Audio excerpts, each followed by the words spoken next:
They were the golden couple of gospel, praying together, preaching together, building what looked like an unshakable empire of faith. To the world, David Mann and his wife Tamela were a living testimony of love and loyalty wrapped in harmony and Sunday smiles. But under the polished hymns and holy branding was a rot so deep, so poisonous, that when it surfaced, it tore apart everything they had built. David Mann, the loving husband, the gospel icon adored by millions, the man people trusted as a pillar of the church, has been exposed, not just for infidelity, but for carrying on a secret affair with none other than Dr. Jackie, his wife Tamela's trusted friend. Yes, the same doctor. Jackie, who stood shoulder to shoulder with Tamela on women's empowerment stages, preaching sisterhood, loyalty, and faith. The same doctor. Jackie, who smiled in Tamela's face while betraying her in the most personal way possible.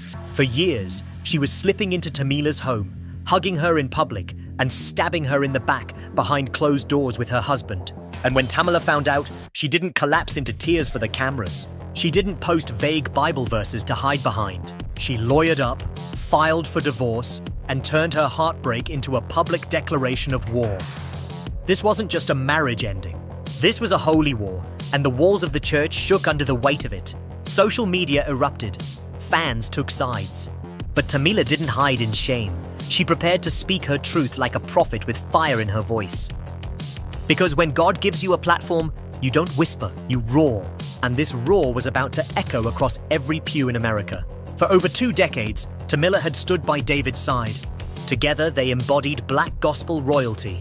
Her voice carried the pain and praise of generations. His presence painted the picture of the devoted husband. But behind closed doors, David was sleeping with the enemy. Dr. Jackie, celebrated as a women's empowerment leader and Bible mentor, wasn't praying for the Mann family. She was preying on it. This betrayal wasn't a sudden temptation. It was years in the making, hidden under the glow of pulpit smiles and prayer circles. Tamela's world cracked when she discovered a private video message of David confessing his weakness to Jackie, telling her she was his peace in the storm. Alone in her home, Tamela felt the wind knocked from her body. Every hug, every whispered, "I'm proud of you, sis," from Jackie now felt like a dagger. David and Jackie had spent years weaving their betrayal into the very fabric of the ministry. Secret prayer retreats, ministry conferences, late-night planning sessions while Tamela was on tour. Tamela had given David her career, her soul, her trust, and now she stood in the ruins of that trust. But instead of collapsing, she rose. She gathered every shred of evidence, texts, voicemails, hotel receipts, and walked into her attorney's office with one mission: to reclaim everything she had built. She wasn't just seeking divorce, she was declaring war. The court filings were explosive, naming Dr. Mai, Jackie directly and revealing transcripts so intimate they could sour holy water. One voicemail from Jackie said, "You're not just her husband. You're the man God designed to match my soul. We were called to each other, David." When that hit the gospel blogs, chaos followed. Fans were in shock. Pastors scrambled to stay silent. Churches cancelled bookings. Youth groups tore down posters. Even gospel legends took to Instagram Live, shaking with rage. Dr. Jackie of all people. David's first attempt to respond came in a now-deleted post where he wrote, "We all fall short of glory. I'm just a man trying to find peace. Please don't judge me before you know my full story." But the world didn't want his story. They wanted justice for Tamela. The betrayal became a rallying cry.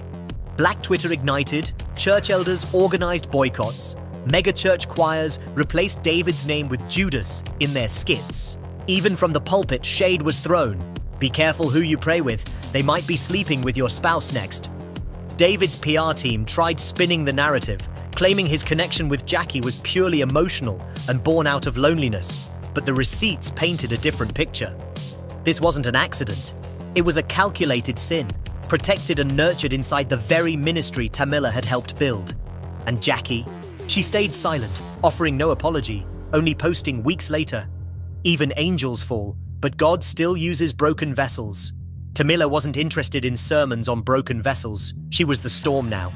She arrived at court in all black, no makeup, no frills, radiating power. When reporters asked how she felt, she simply said, "I'm not mourning, I'm moving."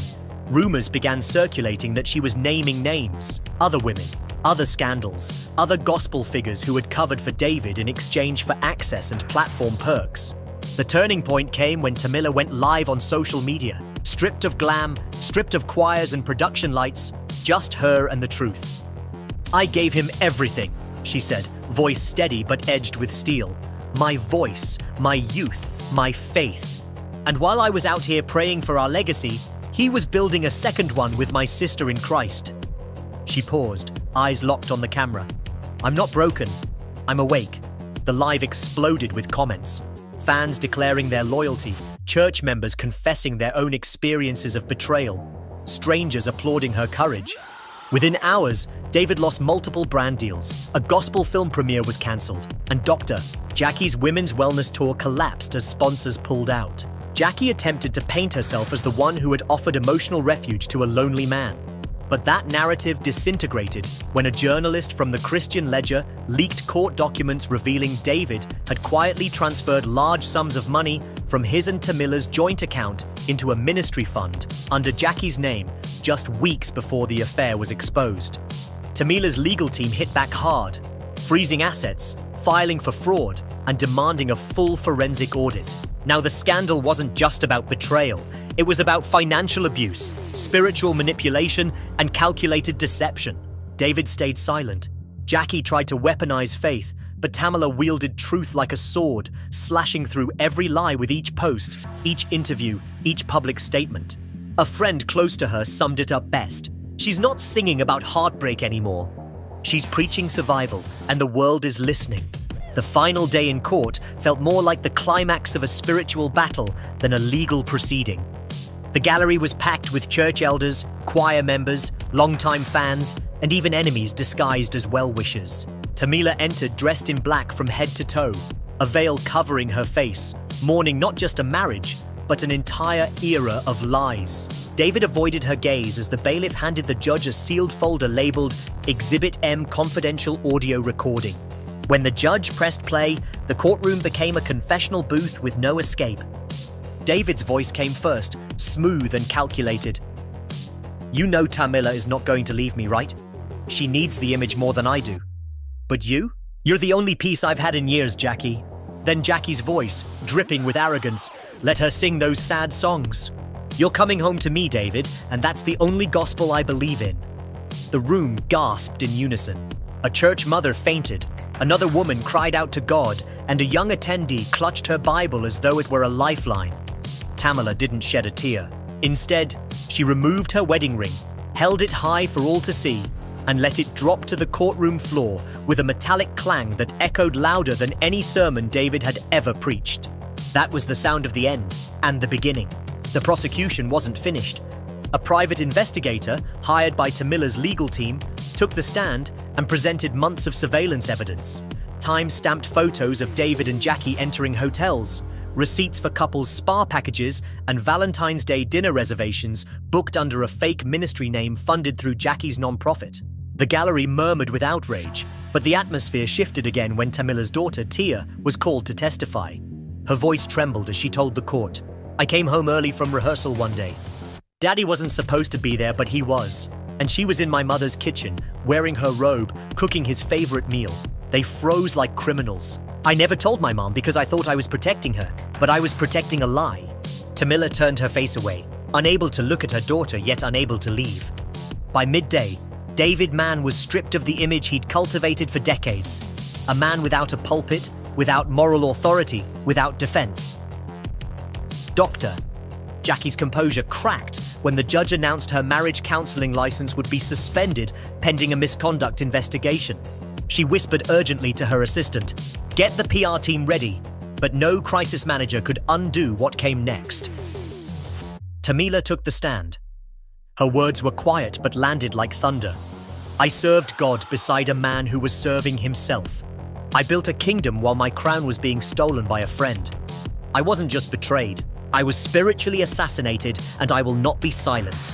The room went still. "I forgive them," she continued, "but I release them. This divorce is my declaration of freedom. My new gospel will be built on truth, not tradition. I'd rather be alone with God than chained to a lie in his name."